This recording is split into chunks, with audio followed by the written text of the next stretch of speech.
ജില്ലയിലുള്ള ഡിസ്ട്രിക്റ്റിലുള്ള എല്ലാ പോലീസ് സ്റ്റേഷനിലും ആൾക്കാരുണ്ടോ? ഇല്ല, ഞങ്ങൾ ഇതിനു വേണ്ടി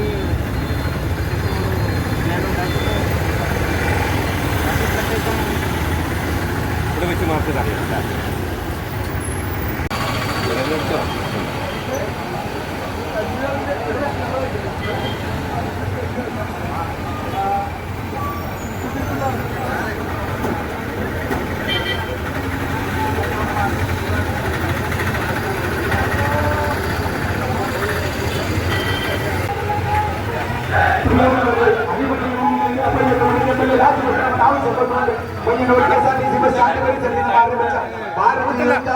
ജനമുന്നേറ്റ പ്രതിഷേധ പ്രകടനമാണ് ഈ വാഹനത്തിന് തൊട്ട് പിന്നാലെ കടന്നു വരുന്നത്. നമ്മളോട് സുധാട്ടാളം ആരംഭികൾക്കെതിരെ അഴിമതിയുടെ കൂട്ടരങ്ങായ പയ്യന്നൂരിന്റെ മണ്ണിൽ നിന്നും അഴിമതിയിൽ മുന്നിൽ നിൽക്കുന്ന പയ്യന്നൂരിന്റെ MLA രാജിവെക്കണമെന്ന് ആവശ്യപ്പെട്ടുകൊണ്ട് ഭാരതീയ ജനതാ പാർട്ടി നയിക്കുന്ന പ്രതിഷേധ പ്രകടനമാണ് ഈ വാഹനത്തിന് തൊട്ട് പിന്നാലെ കടന്നു വരുന്നത്. അഴിമതിയും അംഗവും അവിടെ പുറത്താക്കി മാറ്റിയ ഇടതുപക്ഷ രാഷ്ട്രീയ ആരംഭികൾക്കെതിരെ ഭാരതീയ ജനതാ പാർട്ടി നയിക്കുന്ന പ്രതിഷേധ പ്രകടനമാണ് ഈ വാഹനത്തിന് തൊട്ട് പിന്നാലെ കടന്നു വരുന്നത്. പ്രിയമുള്ളവരെ, രാഷ്ട്രീയ എതിരാളികളെ അക്രമവും ഗുണ്ടായുസം കൊണ്ട് ഇല്ലാതാക്കാമെന്ന നയം കൈമുതലാക്കി ഗുണ്ടാവിളയാട്ടം കൊണ്ട് ഭാരതീയ ജനതാ പാർട്ടിയെ പയ്യന്നൂരിന്റെ മണ്ണിൽ നിന്ന് ഇല്ലാതാക്കാമെന്ന വ്യാമോഹം നടപ്പിലാക്കാൻ അനുവദിക്കില്ല എന്ന് അറിയിച്ചുകൊണ്ട് ഇടതുപക്ഷ രാഷ്ട്രീയ ഗുണ്ടായുസത്തിലൂടെ ഭാരതീയ ജനതാ പാർട്ടി നയിക്കുന്ന ജനമുന്നേറ്റ പ്രതിഷേധ പ്രകടനമാണ് ഈ വാഹനത്തിൽ തൊട്ട് പിന്നാലെ കടന്നു വരുന്നത്. ജനമുന്നേറ്റ പ്രതിഷേധ പ്രകടനമാണ് ഈ വാഹനത്തിന് തൊട്ട് പിന്നാലെ കടന്നു വരുന്നത്. എമ്മയുടെ സുധാട്ടാളം ആരംഭികൾക്കെതിരെ അഴിമതിയുടെ കൂട്ടരങ്ങായ പയ്യന്നൂരിന്റെ മണ്ണിൽ നിന്നും അഴിമതിയിൽ മുങ്ങി നിൽക്കുന്ന പയ്യന്നൂരിന്റെ മണ്ണിൽ രാജിവെക്കണമെന്ന് ആവശ്യപ്പെട്ടുകൊണ്ട് ഭാരതീയ ജനതാ പാർട്ടി നയിക്കുന്ന പ്രതിഷേധ പ്രകടനമാണ് ഈ വാഹനത്തിന് തൊട്ട് പിന്നാലെ കടന്നു വരുന്നത്.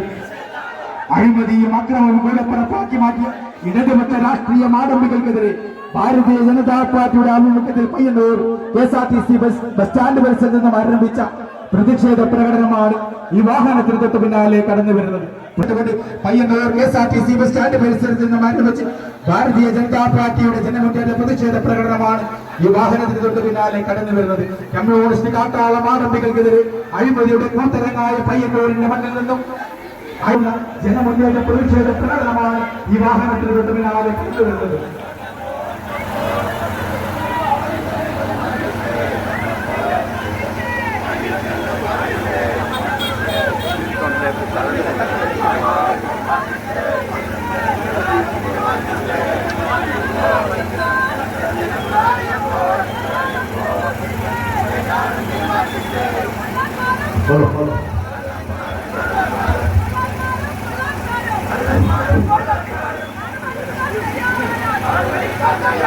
മാർച്ചിൽ പങ്കെടുക്കുന്ന എല്ലാ പ്രവർത്തകന്മാരും കുറച്ച് മുമ്പോട്ട് വന്ന് ഇങ്ങനെ ഭാഗത്തേക്ക് വരും.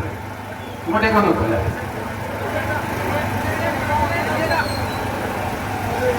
എല്ലാവരും പരിപാടി സ്ഥലത്തെ മുമ്പിലോട്ട് വരും.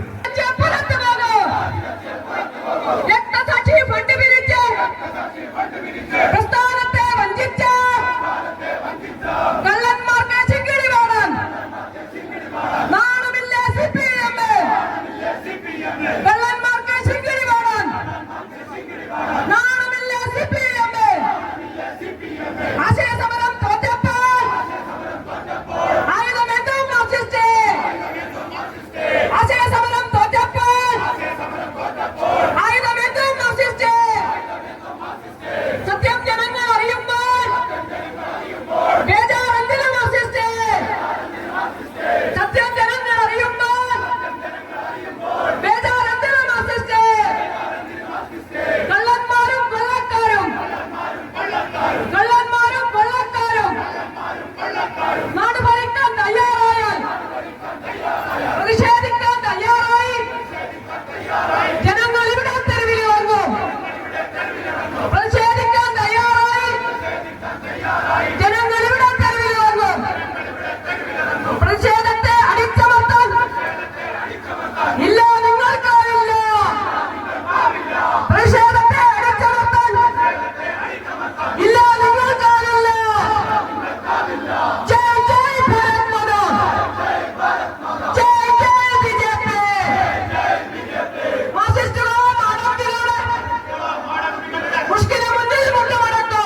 ഇവിടെ വെച്ച് കഴിഞ്ഞ ദിവസം CPM-ന്റെ ഒരു നേതാവിന്റെ പ്രസ്താവന ഉണ്ടായിരുന്നു.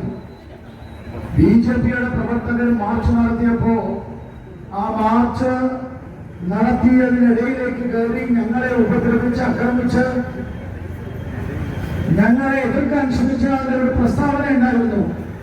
ഇന്നത്തെ അക്രമം ഒരു വാണമാണ്, ശരിയായ അക്രമം. ഈ മധുസൂദനെതിരായിട്ട് നിലപാടെടുത്താൽ സകല എണ്ണത്തിനെയും ഞങ്ങൾ ആക്രമിക്കുമെന്ന DYFIയുടെ നേതാവ് പറഞ്ഞത്. എന്റെ പൊന്നു DYFI CPM നേതാക്കളെ, നിങ്ങൾക്ക് വീട്ടിൽ നിന്ന് വാണം വേണ്ടി വരും, അല്ലാതെ നാട്ടിലിറങ്ങിയിട്ട് നിങ്ങൾക്ക് BJP-യെ തൊടാൻ കഴിയില്ല. ഭാരതീയ ജനതാ പാർട്ടി തീരെ മുളച്ച പ്രസ്ഥാനമാണ്. നിങ്ങളെ അങ്ങ് പ്രേരിപ്പിക്കാമെന്നൊന്നും വിചാരിക്കണ്ട. നിങ്ങൾ വെല്ലുവിളിച്ച സ്ഥലത്ത് നിന്നാണ് ഞങ്ങൾ ഇന്ന് സംസാരിക്കുന്നത്. അപ്പൊ ചോദിക്കുന്ന ഒരു ചോദ്യമുണ്ട്, ഞങ്ങളുടെ ഫണ്ട്, ഞങ്ങളുടെ രക്തസാക്ഷി ഞങ്ങൾ എടുത്തു, നിങ്ങൾക്ക് എന്താ BJP-ക്കാരെന്ന? MP ഗോവിന്ദൻ എടുത്താൽ ഞങ്ങൾ സമരം ചെയ്യാൻ വരില്ല. ജയരാജൻ എടുത്താലും ജയരാജന്മാർ മൊത്തം എടുത്താലും ഞങ്ങൾ സമരം ചെയ്യാൻ വരില്ല. കാരണം അവരൊക്കെ ഇഷ്ടമായി എടുക്കുന്നുണ്ട്, ഞങ്ങൾ ആരും സമരം ചെയ്യുന്നില്ല. പക്ഷെ ഇവിടെ സമരം ചെയ്യുന്നത് MLA-യുടെ പേരിൽ ഗുരുതരമായ ആരോപണമുണ്ടായതുകൊണ്ടാണ്. കോൺഗ്രസിലെ ഒരു പ്രവർത്തകയെ ബലാത്സംഗം ചെയ്തതിന്റെ പേരിലാണല്ലോ DYFIക്കാര് നമ്മുടെ യൂത്ത് കോൺഗ്രസ് പ്രസിഡന്റിനെതിരായിട്ട് രംഗത്ത് വന്നത്. അപ്പൊ യൂത്ത് കോൺഗ്രസ് പ്രസിഡന്റ് രാഹുൽ മാങ്കൂട്ടത്തിനെതിരെ നിങ്ങൾ സമരം ചെയ്തതിന് അതുപോലെ തന്നെയാണ് ഒരു MLA സത്യപ്രതിജ്ഞ ചെയ്ത അധികാരത്തിൽ വന്ന ഒരു MLA ഫണ്ട് മോഷ്ടിച്ച് സ്വന്തം സഖാക്കന്മാർക്ക് വിതരണം ചെയ്തും ഗുണ്ടകളെ പരിപോഷിപ്പിക്കാനും ഒരു പാവം ഒരു രക്തസാക്ഷിയുടെ കുടുംബത്തിൽ കൊടുക്കേണ്ട ഫണ്ട്, ആ ഫണ്ട് മോഷ്ടിക്കുക എന്ന് പറഞ്ഞാൽ ഈ മധുസൂദനൻ ശരിയായ ശവംനീതിയാണ് എന്ന് ഭാരതീയ ജനതാ പാർട്ടിക്ക് പറയേണ്ടി വരും. ഈ ശവംനീതി രാഷ്ട്രീയമാണോ ഇന്നത്തെ CPM-ന്റെ രാഷ്ട്രീയം?